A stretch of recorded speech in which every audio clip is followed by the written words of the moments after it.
Welcome to Dollars and Cents, Creating Your Fulfilled Life with Nicole Ramito from Private Vista. In this podcast, we draw from years of experience as well as guest specialists to help you create the life you imagine. Join us in this journey as we enlighten and empower you to align your lifestyle to help you achieve your goals with a clear picture of your future. Now, let's get to the show.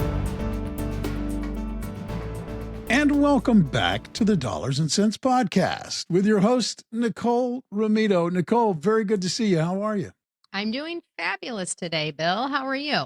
I'm doing really fabulous because we've had a very bad winter in the Northeast, and today we're getting a respite. It is a beautiful 70-degree sunny day here in March. Wow. And life couldn't be much better, but it's all coming back in a couple of days. So I know.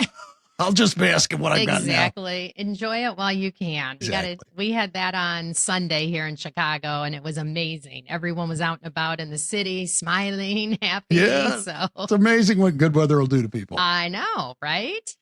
So who are we talking to today? Yeah, so I'm super excited. We have in studio with us today, Joyce Marter. Hi, Joyce. Welcome. Hi, Nicole. Thank you so much for having me. Absolutely. I really appreciate you taking time to talk with me. And I know this is going to be a episode that our listeners are going to walk away with a lot of different takeaways or things to consider. What Joyce and I are going to be talking about today is April is Financial Literacy Month.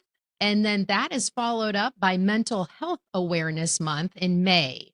In my experience, everyone has emotions, or as I call it, they bring their stuff to the money party. And what I have found is it doesn't matter how many zeros are to the left of their decimal point. As I mentioned, my guest today, Joyce Marter, also blends money and mental health to help people better understand it and make confident decisions around it.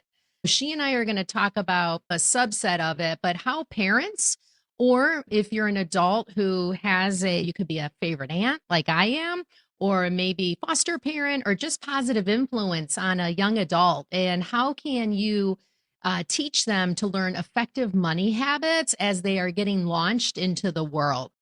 So before we get into that, I want to share a brief bio for our listeners. Joyce Marter is a licensed psychotherapist, keynote speaker, and internationally published author, specializing in the psychology of success, mental health, and financial mindset. She's the author of The Financial Mindset Fix and a regular contributor to Forbes, where she writes about the intersection of mental health, leadership, and money.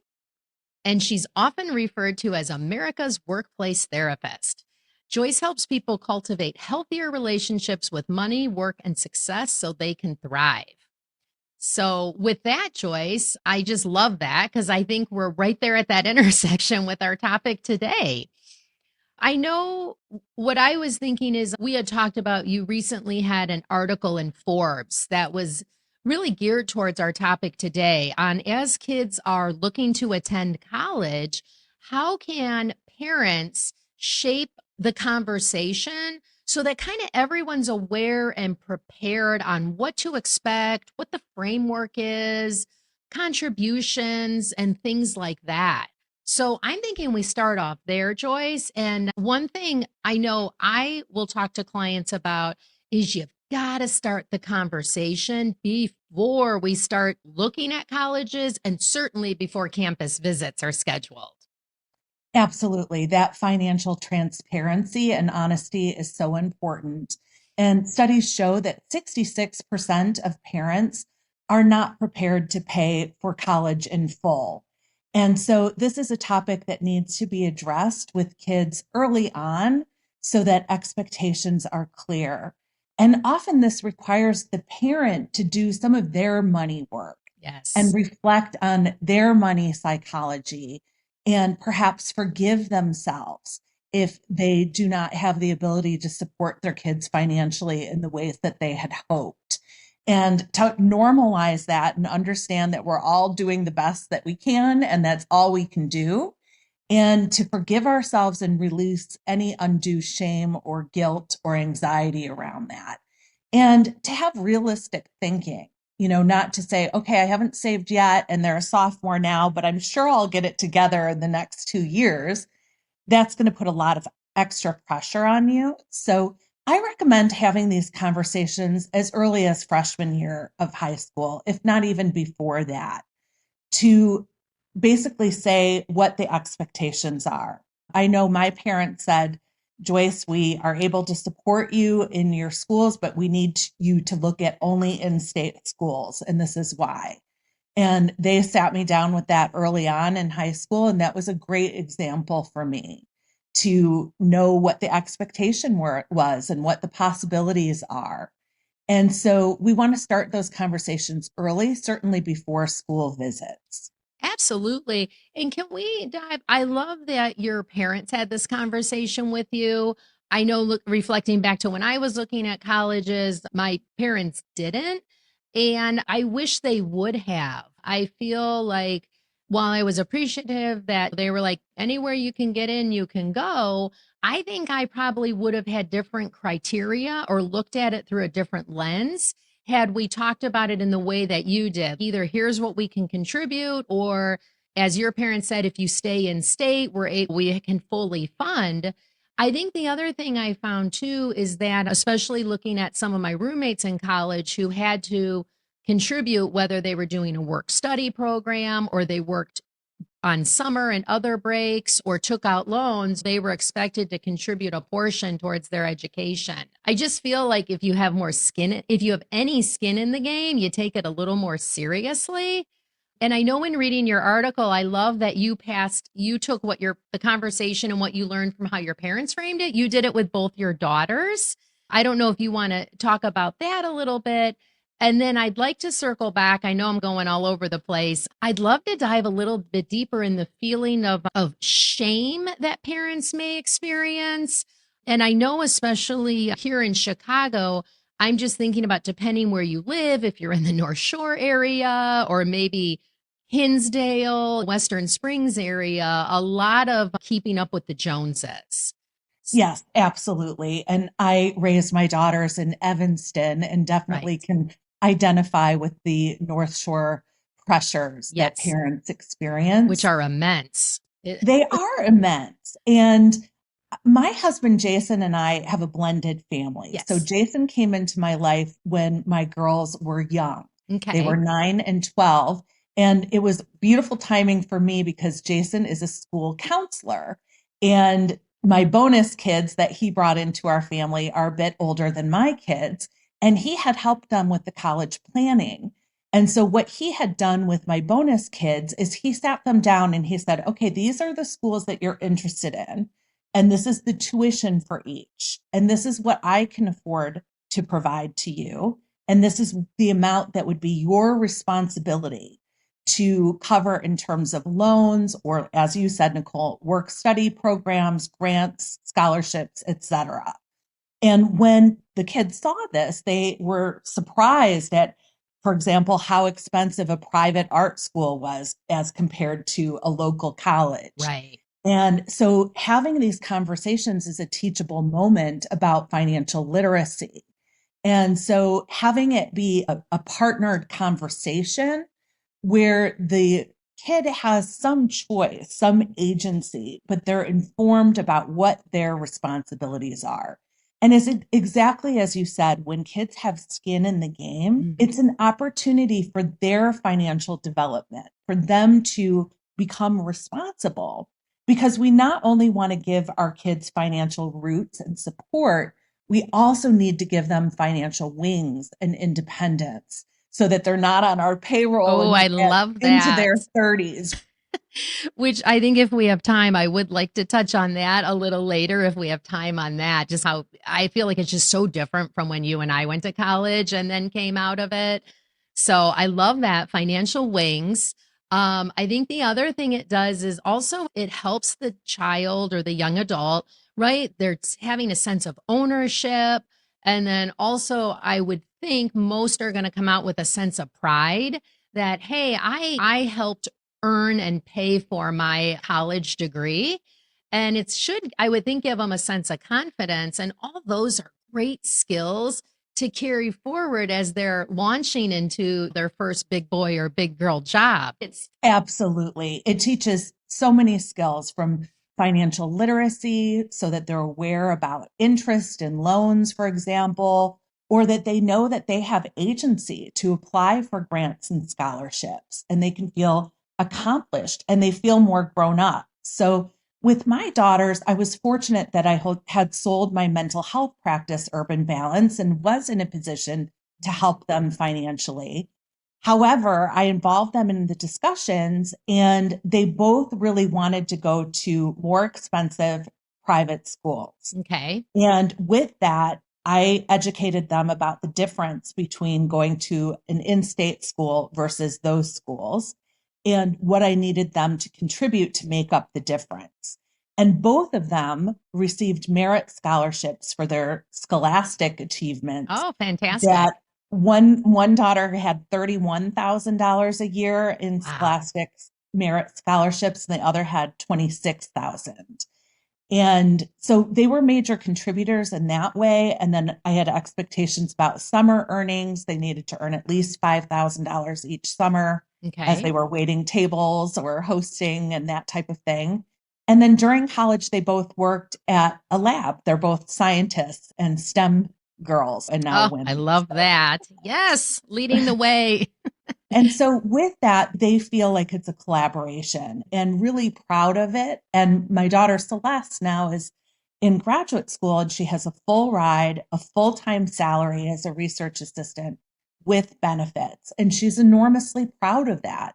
In fact, recently I said, honey, I think you might need a new car in the next year or two. And she said, Mom, I've got this. Wow, that's incredible. I'm a grown-up. I'll get my next car. Kudos to you, Joyce, both on, I would say, practicing what you preach, right? You're not the cobbler, right? It's not the cobbler's children running around shoeless. I love your practicing what you preach. And like, that must just feel so gratifying as a parent. Wow, nailed it.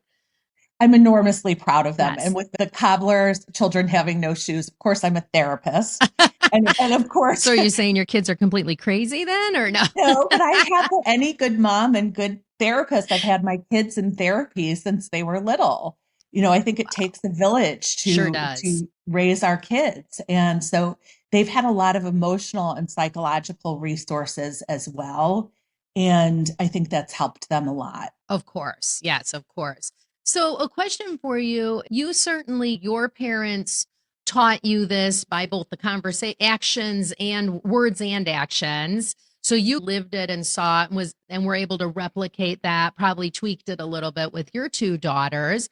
What suggestions or tips do you have if the parent is just, wow, I'm really not comfortable talking about this with my kids. Money is still a taboo subject, as you and I know. Or what if the child reacts negatively to it? Yes, absolutely. So I think, first of all, one of the things that I noticed when I was practicing in Chicago as a psychotherapist is that in many couples that I was treating, there's sometimes financial illiteracy or financial imbalance and power and control. And unfortunately, I saw it especially with women where largely it was very common for women, even very highly educated, very successful women, to defer the financial responsibilities to their male partner. Yep. I also see that in my practice. Isn't it amazing? It is. It really leads to some imbalances in power and control and respect in the relationship. Absolutely. And that can cause relationship problems, marital problems, and even parenting problems. And so I think it's important to get your financial house in order before involving the kids. So that means working as a couple with your financial planner, your financial advisor, maybe even doing some work with a financial therapist like myself on your own psychology of money, right? Your own financial literacy and consciousness and empowerment, so that you can be in a healthy space of having healthy self-esteem when you're approaching your kids, so that you can be a positive model for them. So there's a lot of work to be done up front in terms of getting yourself ready for those conversations. And you want to make sure that you and your partner are on the same page. And if you have a blended family like Jason and I do, there are also ex-partners Yeah. involved in the college decisions and how much or how little they're And going to that's contribute. typically may not be the case of the more the merrier. It can be very challenging. Yes. And so, of course, I'm a therapist and I'm biased, but I think we all can benefit from talking to a therapist or counselor, and to do it preventatively and proactively and say, hey, let's see someone for a handful of sessions to support us through this major life transition and through these decisions. And I'm going to just jump in there. I know I have found that I agree with you doing preventative or proactive, because the therapist can also help you. How do you frame this with either if you're going to talk to your partner or the ex-spouse, and especially the kids, but what words do you use? How do you set it up so you're teeing it up for success as much as you can? Right? Absolutely. And if you are speaking negatively about your former partner Right. and things like that, it can really cause a lot of family dysfunction and hurt and anger and frustration. And God knows I haven't been perfect in this process either. Still human, right? Even though you're Yes, a therapist, a successful therapist, and helping other people do it, you're still a human being. And I know it's Right. challenging and none of us is perfect. Well, And because we're not robots, right? So even if you're like, I'm not going to get triggered, I'm not going to take the bait, you're still, it's in the heat of the moment, or depending on what happened to you that day, right? You might not come in the right frame of mind or the best frame of mind. And sadly, then whatever, I'm going to go back to my thing, stuff you're bringing to that conversation, you could be sabotaging yourself or sabotaging the outcome, because Absolutely. Absolutely. And so in my book, The Financial Mindset Fix, it's a program with exercises I from love that. empirically supported techniques from psychology. So cognitive behavioral therapy and mindfulness, how to get our self-talk in a place where we're being positive instead of fueling anxiety with catastrophic fear-based thoughts, and how to practice mindfulness and apply that to money so that we are grounded in the present moment. Yes. We are not ruminating about the traumas of the past or worrying about the uncertainty of the future, and that we're communicating in a way that's demonstrating respect for ourselves and others, and demonstrating self-compassion and also empathy for the other person. So a lot of it is rooted in emotional intelligence. So to answer your question about how to have this conversation, I think whether you're on your own or you're with your partner, to think through what the intention is, what is the objective, and what do you want to convey to the child. And along with that, are you maybe saying what's your desired outcome? A little bit. We can't attach our expectations. We can't be attached to how the person responds. Okay. I love that. To repeat that, probably for me, but maybe for my listeners, is don't attach yourself to expected behaviors or outcomes. Yes. So we can only control our own thoughts, the way we process our own emotions, our own behaviors, and our own choices. And how the kid responds is really outside of our control. And so let's say that they're upset, they're angry, they're frustrated. You can empathize with them. Hey, I realize this isn't ideal. I feel badly about that. I'm sorry. I'm sure that this is stressful for you. It is the situation, and these are our choices. And it may be not a one and done conversation. This will be an ongoing discussion throughout the college selection process and even throughout college and young adulthood. And so sometimes having a neutral third party like a financial advisor or a therapist present can help keep things appropriate and grounded. Right. Setting up a time where you're not hungry, you're not tired and all of that, and you have confidential space to have this conversation. Maybe you're out to lunch, so voices can't get too loud and that type of thing.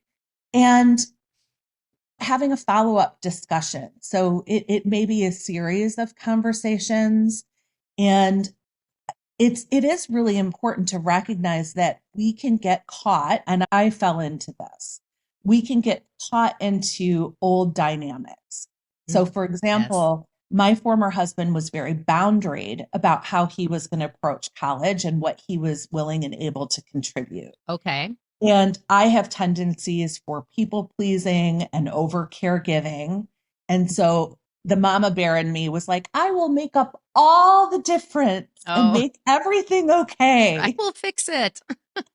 And that's unfair to me. That's Right. putting a lot on me, Right. and then setting myself up for resentment. So I made that mistake. I had to backtrack a little bit and work with my daughters on equalizing that out. And Okay. it's a process. Yeah. And so the more that we can be honest and appropriate and model for our kids, the more we're going to teach them. Yeah, I agree. There's so much emotions around money in general. And then you're layering on college, and that is so crazy competitive these days and expensive. And then, like you said, you're also potentially layering on relationship dynamics, whether it's with your current spouse or partner, if there's ex spouses or ex partners involved, or even if you're a single parent doing this on your own. Everything comes with Absolutely. emotions and pressures. So I agree. I do just take some of the things that either resonated with me or I know I'll talk to clients about too. Is I agree with you. Having the conversation, if you are in a relationship or doing this with other people, is have that conversation about what can each person contribute. I know oftentimes this can be a real lively conversation, even with people who are currently married or partners, because of their own personal experience. You can have, I'm Yes. thinking of a couple clients where one spouse, they had to put themselves entirely through school. So their parents were like, we can't contribute, we can't or won't contribute anything. It's all on you. And Yes. then their spouse, their parents paid for everything. And Yes. so it's trying to balance, and not everyone wants to replicate their experience. Correct. Maybe those who had to put themselves through school, they're like, I don't want to put that pressure on my kid. Like it was terrible. I didn't really get the college experience and I don't want that for my kid. Or other people, and I lean in this camp, my parents, I'm so grateful. When I started doing this, every time I saw my parents, I'm like, thank you for paying for college. My sister was always like, why do you always say that? I'm like, do you realize how much money they paid for us? It's a big deal. It's a big deal. And so I wish I had to contribute something, whether it was through one of the ways that you already referenced. It doesn't always mean people want to replicate their experience. Sometimes they do. Sometimes they want to do the complete opposite. Other times, maybe it's somewhere in the middle. Exactly. Often I do see that pendulum swing. Yes. Where people overcompensate for what they didn't have. Right. And really, we want the kid to have some skin in the game. And I learned this also through my financial advisor, who happens to be married to my high school friend. And I've known them for years and I'm like an auntie to their kids. Oh, fantastic. And so I've watched their kids go through college. And one of their daughters living in Naperville started a house cleaning business of wow. 2 girls. Oh my gosh. She graduated a year early and was able to pay for the majority of her college from her cleaning business. That's incredible. Isn't it incredible? And now she's in the Peace Corps and traveling the world and doing amazing things. Very entrepreneurial, very empowered, and they have the means to pay, but they taught her these skills. Right. To be self-sufficient and believe in herself. And look at that. Being able to graduate a year early and pay for it all on herself is amazing. Yeah. Incredible. Yeah. That's the other thing. And I don't know if this is kind of part of your conversation. I know oftentimes when we're talking to parents or the child is the ROI. So what's your return on investment in the college you're looking at? Now, oftentimes if the child's a junior or senior in high school, it's not surprising they may not know what they want to do, right? I think it's being framed differently. It's not the rest of your life, but what are you thinking you're going to want to do once you graduate? And you may not know that. And so if you do know it, it's one thing, right? I really want to be a veterinarian or a PA or a lawyer or something like that. Then you can help guide the school choices and what are the best programs and things like that. But I have a lot of clients who are like, my kid doesn't know what they want to do. Quite frankly, Exactly. they're not like the top student in their class either. So, Right. And maybe they think they want to go into one major and then they realize a year in yes, that they don't want that. They want to go into something else that the school doesn't offer. right. And Or they're so completely starting over. None of the credits they took count. which is very challenging. Very challenging.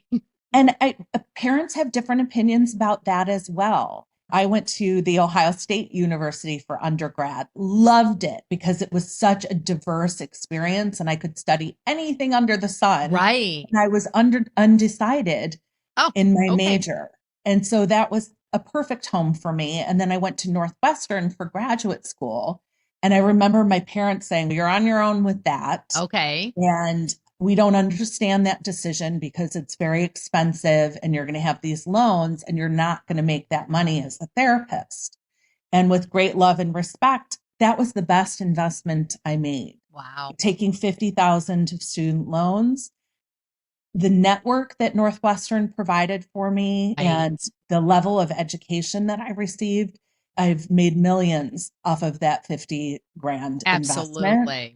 And so those are things that we also want to take into account. I couldn't agree more. And I was going to bring up the networking as well, right? If your child's undecided or they're not sure and maybe they're just going to do like a business degree or something until they figure it out. I strongly agree with look at kind of the potential network or connections your child can make at the school. And then also on the other hand, if they're not sure what they want to do or depending on what they're thinking they want to do, I think you do want to factor in what's the cost and somewhat agree with your parents, right? Is what are you going to put in versus what are you going to get out? Now, sometimes you might say that's okay, but again, I think it's going in with your eyes wide open. So you didn't come out surprised. Oh, I have all this debt and my first year salary as a therapist is going to be X thousands of dollars. It was Yeah. 24,000. I was going to say 30, but okay. Yeah, it was challenging. It was rough. I'm not going to lie. Challenging. That's being very generous, I'm guessing. I'm guessing you probably never touch a box of ramen anymore, right? Those were some rough years. Yeah. But yeah, I was aware that until I got my clinical license and could start a private practice, I would be working in community mental health. And behind some of my colleagues that were financial advisors Yeah. or had business degrees or were Lawyers whatever. or yeah. Yeah. And I think even though we're talking about money, it is, as you said, you're a licensed therapist. So blending the emotional side and the financial side. I always tell my clients, I'm like, I took one psychology class in college. I can talk about the hierarchy of needs and the dogs. Pavlov's dogs. Thank you. I'm like, what? I'm like, that's all I got. Yeah.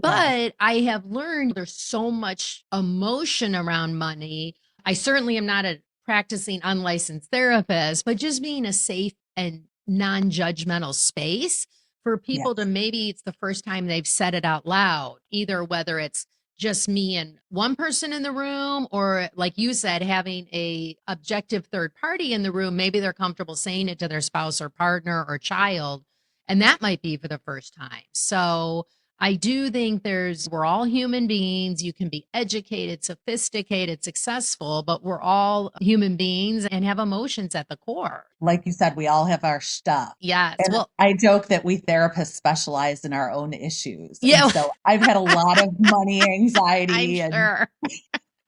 and that's why I am so passionate about helping others move Yes. through it. I know you and I are in sync on that is just share the knowledge. As you mentioned, a lot of times we see very highly educated women who were very successful outside of the home, not judging their decision to stay home and then raise the family. That's a very important job and role as Yeah. well. But we're outliving men still, and the rate of divorce is still pretty high. So chances are at some point in your life, you will be responsible for the finances. And you and I both know the least opportune time to step into that role is when you're going through the crisis. Absolutely. So taking a personal finance course, making sure that you're involved in the money decisions, that you're meeting together with the financial advisor or Yes. financial planner, or accountants if you have your own business or that type of thing. And really empowering yourself, listening to money podcasts like yours and educating yourself. Those are so important. These are great skills to develop and also model for your kids. Yes. So I would bring my kids to the bank with me because you know how they don't listen to us. Right. But there was a really cute young Chase rep that, of course, they listened to when he was talking about opening their first credit card or checking account. And that's really helpful. Yes. Cool. Joyce, I could sit here and talk to you all day, and I would love to have you back on the podcast. And maybe we can then talk about, okay, you've decided about the college, your child has successfully graduated from college. How do you then continue the conversation in launching them into getting off the payroll, to use your words, which I agree. So yes, absolutely. I'd love to continue the conversation around that. As we wrap up, is there maybe one or two kind of key takeaways that you want to highlight for our listeners? I think to get your own financial house in order. Okay. So to know where you're at financially and then also do some of your inner money work. So I'm going to share with you some resources that you can put in the show notes. Perfect. It's a link on my website and it has links to my book. It also has a free PDF about how to talk to your partner about money so that you can get on the same page. Oh, fantastic. And I know it'll be in our show notes, but if any of our listeners do want to reach out to you, what is the best way to do so? My website is joycemarter.com, JoyceMarter.com. Perfect. Thank you. Fantastic conversation. I really enjoyed listening to it. And Nicole, I couldn't help but think you mentioned money is taboo. You came back around to why I think it's taboo for so many people just a few minutes ago when you said money's very emotional. Yes, it is. I think even for the best of us, it's an emotional topic. And it makes it very hard for, I think, most of us probably to have the kind of conversations Joyce is talking about. Absolutely. One of my good friends, Kathleen Kingsbury, wrote a book called Breaking Money Silence that I would recommend if anyone is struggling with that. Very cool. We'll stick that in the show notes too. Thanks, Joyce. Appreciate you being a guest. Yeah, My thanks, pleasure. Joyce. And Nicole, before we get out of here, it's always good to ask you and remind people that you can be reached as well. So if anybody wants to get a hold of you, how do they do that? Yeah, they can go to our website at myprivatevista.com. And then on the homepage, there'll be a contact us button. Just fill out your information. You can refer to this episode, and either myself or one of my wonderful colleagues will be sure to reach out to you. Or you can call us at 312-831-4370. Excellent. And the other thing you can do, folks, if you are not a subscriber, is hit that like button and follow button. Give it a follow because then you'll never miss another episode. Give it a because it's your way of letting people know this is a podcast worth listening to. So until next time, I'm Bill Tucker. On behalf of Nicole and everybody at My Private Vista, thank you so much for taking the time to listen today, and we'll catch you next time. Thank you for listening to the Dollars and Cents Creating Your Fulfilled Life with Nicole Ramito, sponsored by Private Vista. Visit our website at www.myprivatevista.com or give us a call at 312-831-4370. And don't forget to click the follow button to be notified when new episodes become available. Private Vista is a group comprised of investment professionals registered with Hightower Advisors, LLC, an SEC-registered investment advisor. Advisory services are offered through Hightower Advisors, LLC. This is not an offer to buy or sell securities. No investment process is free of risk, and there is no guarantee that the investment process or the investment opportunities referenced herein will be profitable.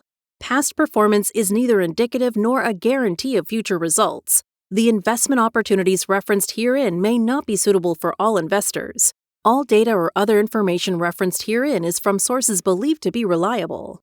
Any opinions, news, research, analyses, prices, or other data or information contained in this presentation is provided as general market commentary and does not constitute investment advice. Private Vista and Hightower Advisors, LLC, or any of its affiliates make no representations or warranties expressed or implied as to the accuracy or completeness of the information or for statements or errors or omissions, or results obtained from the use of this information.